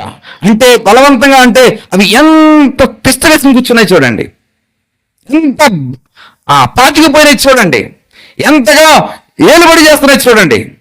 అలాంటి తీయాలంటే దేవుని యొక్క మహిమే కావాలి. దేవుని యొక్క మహిమకు మాత్రమే సాధ్యం అది. భూత వైద్యుడో మరొక వైద్యుడు ఎవరి వలన కాదు ప్రియ సహోదరుడా. దయ్యాలు నీ సేవ చేయటే నాకు ఇచ్చిన భాగ్యము. దయ్యాలు గడగడ వణుకుచు నీ సేవ చేయటే నాకు ఇచ్చిన భాగ్యము. పాస్టర్ అంటున్నాడు, అయ్యగారు దయ్యాలన్నింటినీ కూడా పారిపోయాయండి. ఇక్కడ దేవుని యొక్క కార్యక్రమం జరుగుతుంటే ఇక్కడ భోజనాలు అవుతున్నాయి అనుకోండి, భోజనాలు అవుతున్నాయి అనుకోండి, మనం భోజనాలు తింటూ ఉంటాం కదా, ఈ చుట్టూ ఏమొస్తాయి చెప్పండి? కుక్కలు. Very good. కుక్కలు, గ్రామాల్లో అయితే పందులు కూడా వస్తూ ఉంటాయండి. పందులు కాకులు వస్తూ ఉంటాయి కదా. మనం ఒకసారి బాగానే అయిపోయిందండి అనగానే కాకులన్నీ అనగానే కుక్కలు కూడా ఎగిరిపోతాయి, పారిపోతాయి. ఇక్కడ జరుగుతుంటే అవి వస్తూ ఉంటాయి. అలాగే దేవుని యొక్క కార్యము జరుగుతున్నప్పుడు, దేవుని సన్నిధి ఇక్కడ ఉన్నప్పుడు దెయ్యాలు కూడా ఈ చుట్టూనే ఉంటాయి. ఎవడు నాకు దొరుకుతాడా పట్టుకుపోదామా, ఏది నాకు దొరుకుతుందో పట్టుకుపోదామని. కాబట్టి నువ్వు ఎక్కడ ఉండాలా? నీ మనసు, నీ శరీరం కూడా ఎక్కడ ఉండాలా? దేవుని సన్నిధిలో ఉండాలా. బలవంతంగా తీసుకుని వెళ్ళిపోతాడు నీ దేవుడు, బలవంతంగా నేను ఇక్కడ కూర్చోబెట్టాలని ప్రయత్నం చేస్తాడు. ప్రియ సహోదరుడా, సహోదరి, పందులను పంపించాడట. పందులు ఏమైపోయినాయి? సముద్రంలో పోయిపడిపోయినాయి అంట. లేవియకాండంలో రాయబడిన మాట ఏంటో తెలుసా? పందులు దేవునికి హేయమైనవి, అసహ్యమైనవి. ఓ దయ్యమాను వెళ్ళే పందుల్లో పడ. అంటే దేవునికి హేయమైనది, దేవునికి అసహ్యమైనది దేవుని దగ్గర ఉండడానికి వీల్లేదు. పందిలాగా బ్రతకడం కాదు అంటారు చాలా మంది. పందిని ఎందుకు ఇచ్చాడు? సృష్టిలో ఒక భాగంగా ఇచ్చాడు, అంతేగాని నిన్ను పందిలా బతకమనలేదు. చాలా మంది పందిలా బతుకుతున్నారు. పందిలా బతుకుతున్నారా? నువ్వు బతుకుతున్నావు, పంది బతుకుతున్నావురా అంటారు. అంటే పందిలా బతుకుతున్నాడు అని అర్థం. ఎలాంటి అంటారు? ఈ మాట ఎవరి కోసం అంటారండి? మా చేతిలో దండం పెట్టాలండి. తినేసి పడుకొని స్నానం చేయకుండా ఇస్తాను మాస్టర్ గారు ఎలాంటి వాళ్ళు చూసారేంటి? ఎలాంటి స్నేహితులు ఎవరు ఉన్నారండి మనకి? ఎవరి గురించి అమ్మా? అవునా? అందుకనే టక్మని చెప్పేస్తున్నారు పాయింట్ వైజ్ గా. దేనికి స్తోత్రం. కాబట్టి పందులు పందులకు వేయాలి. పందులు ఎక్కడికి పోనీయండి? సముద్రంలో పోయి మూగిపోయి చచ్చిపోయి గిలగలగల కొట్టుకు చచ్చిపోయినాడు. పందులా బతకొద్దు. పందులు నీకు సృష్టిలో భాగమే కానీ పందికి నీకు పోలిక ఉండకూడదు. పందిలాగా బ్రతకడానికి ఎప్పుడు కూడా ప్రయాసపడుకో. అది వ్యర్థమైన బ్రతుకు, దేవునికి హేయమైన బ్రతుకు.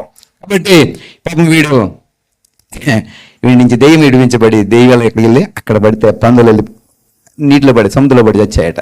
కాబట్టి నీలో ఉన్న దయ్యపు బ్రతుకంతా కూడా బలవంతంగా తీసేయండి. ఇప్పుడే తీసేయండి. ఆ దురాత్మ మీలో తిష్ట వేసుకుని చూసారా? ఇప్పుడే తీసేయండి. అది దేవుని యొక్క మహిమకు మాత్రమే సాధ్యం. ఎవరైతే దేవుని మహిమను కోరుకుంటారో వాళ్ళు దురాత్మలు ఇప్పుడే తీసివేయబడును కాక అని చెప్పండి. తీసివేయబడును కాక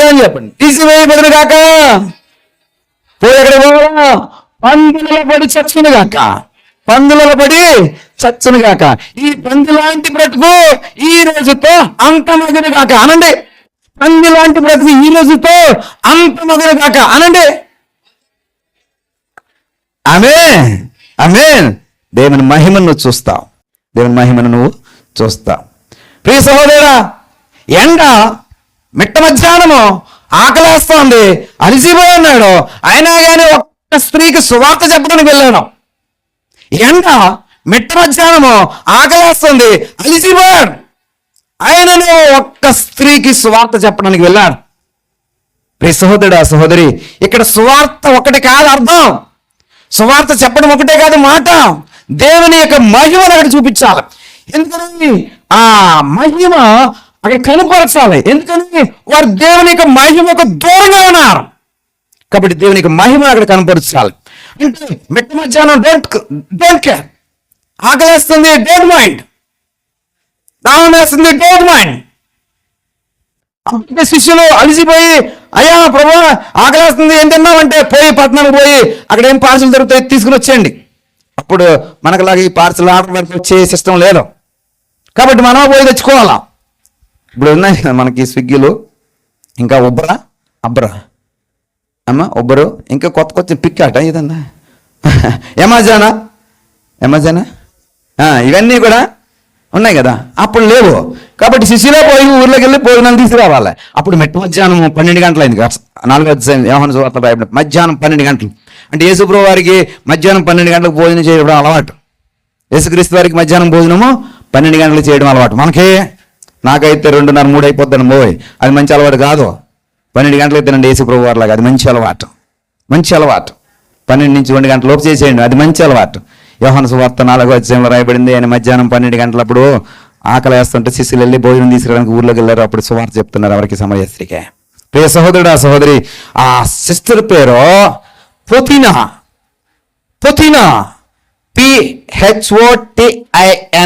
పొతినా అంటే ఎలైట్ అంటే అర్థం ఏంటో తెలుసా? దానికి మించిన ప్రకాశమానమైనది ఇంకొకటి లేదు. ఎలైట్.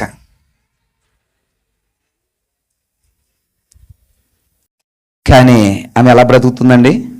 వేశ్యలాగా బ్రతుకుతుంది, చీకటిలో బ్రతుకుతుంది. ఆమెకు మించిన అర్థం, పేరుకి మించిన అర్థము ఇంకోటి లేదు. ఎలైట్. కానీ ఎలా బ్రతుకుతుందండి? వేశ్యలాగా, చీకటిగా, ఎవరు లేనప్పుడు మిట్ట మధ్యాహ్నం ఊరి చివర ఉన్నటువంటి బావి దగ్గరికి దొంగచాటుగా పోయి, ముసుగు వేసుకుని పోయి, ఆమె మాటకి విలువ లేదు, ఆమె యొక్క ప్రవర్తనకి విలువ లేదు, ఆమె యొక్క దేనికి కూడా అక్కడ ఉన్నటువంటి ప్రజలు విలువ ఇవ్వరు. ఆమె కనబడితే రాళ్ళతో కొట్టి చంపాలని చూస్తున్నారు. అంటనే ఉండదు. పేరులో ఏముందండి? ఎలైట్. పొతినా, ఎలైట్. మన పేర్లలో కూడా ఉంటాయండి, అవునా కదా? మన పేర్లో కూడా ఉంటాయండి లేదా? ఇంకెన్ని చేయాలండి? ప్రియ సహోదరుడు, ఆ సహోదరి, ఈ స్త్రీ చీకటిలో బ్రతుకుతుంది, పేరుకు తగినట్టుగా బ్రతకట్లేదు. ఇందాక ఏదన్నారు? జ్యోతి అన్నారా?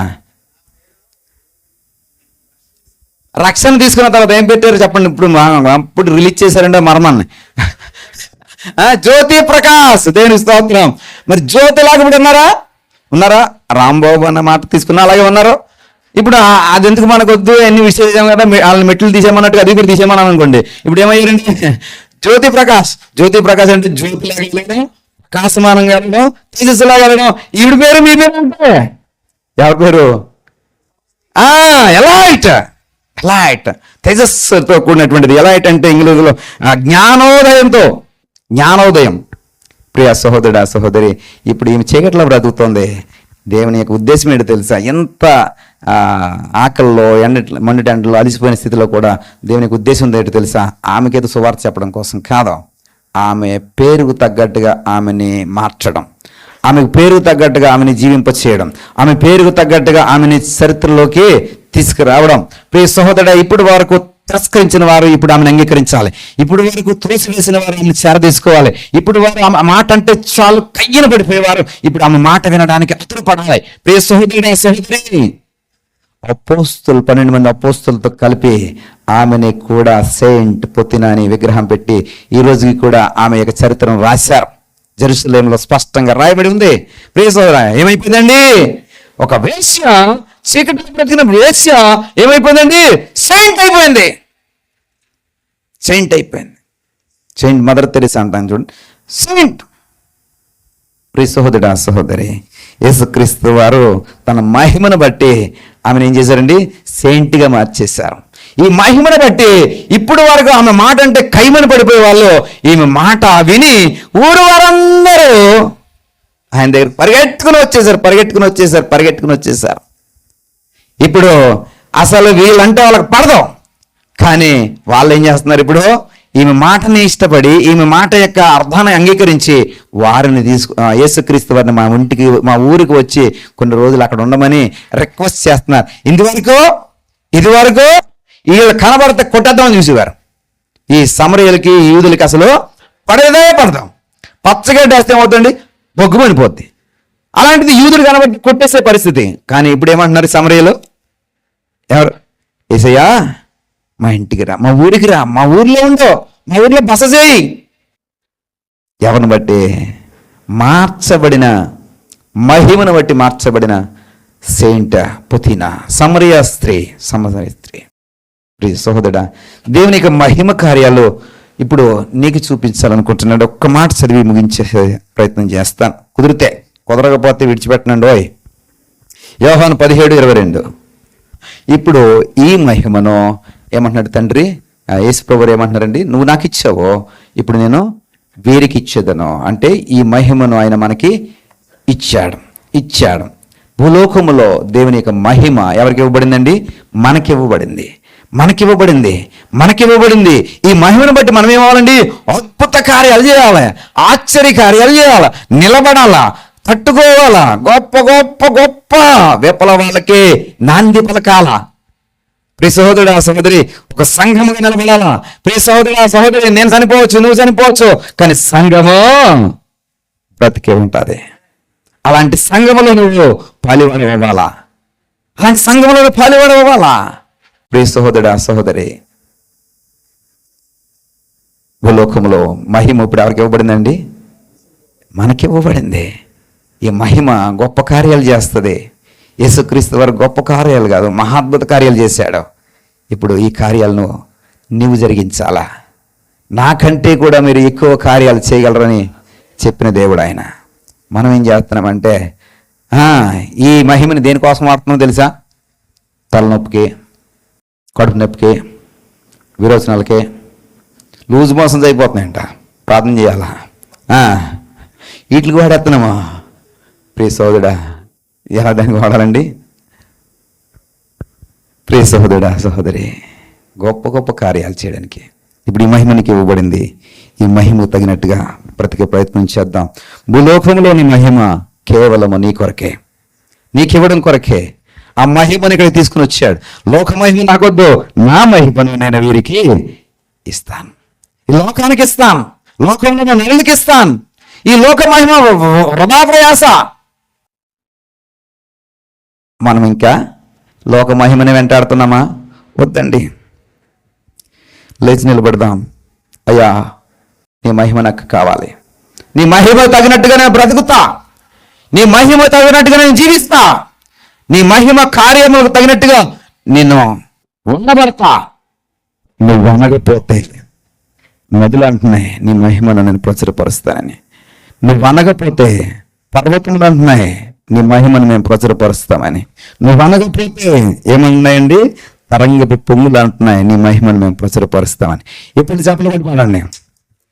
అవును ప్రభువా, నీ మహిమని మాకు ఇవ్వడానికి లోకంలోకి మీరు వచ్చారయ్యా.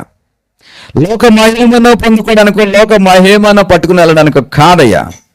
మేము ఇంకా ఈ లోక మహిమలోనే కొట్టుమిట్టాడుతున్నాం.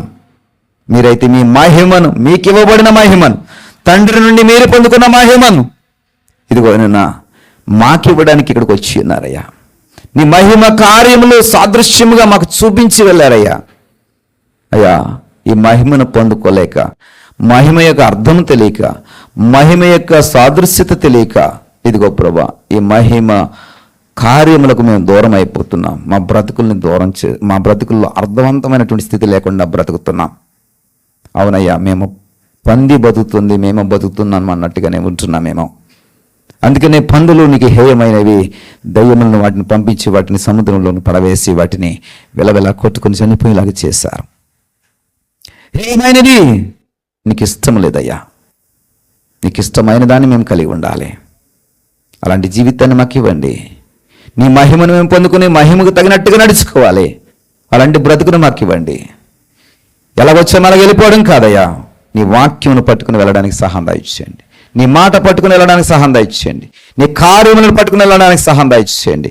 పంది లాంటి బ్రతుకు కలిగి ఉంటే కనుక ఇక్కడే విడిచిపెట్టి ఇదిగో నిన్న ఆ సమరయ స్త్రీ మాదిరి సెయింట్గా మార్చబడి అనేక మందికి వెలుగుగా మార్చబడి ఇక్కడి నుంచి వెళ్ళడానికి సహాయం దయచేయండి. మహిమ ఘనత ప్రభావం మీరే పొందుకున్నామని యేసు వారిని బట్టి ప్రార్థించి వేడుకుంటున్నాం పరమ తండ్రి.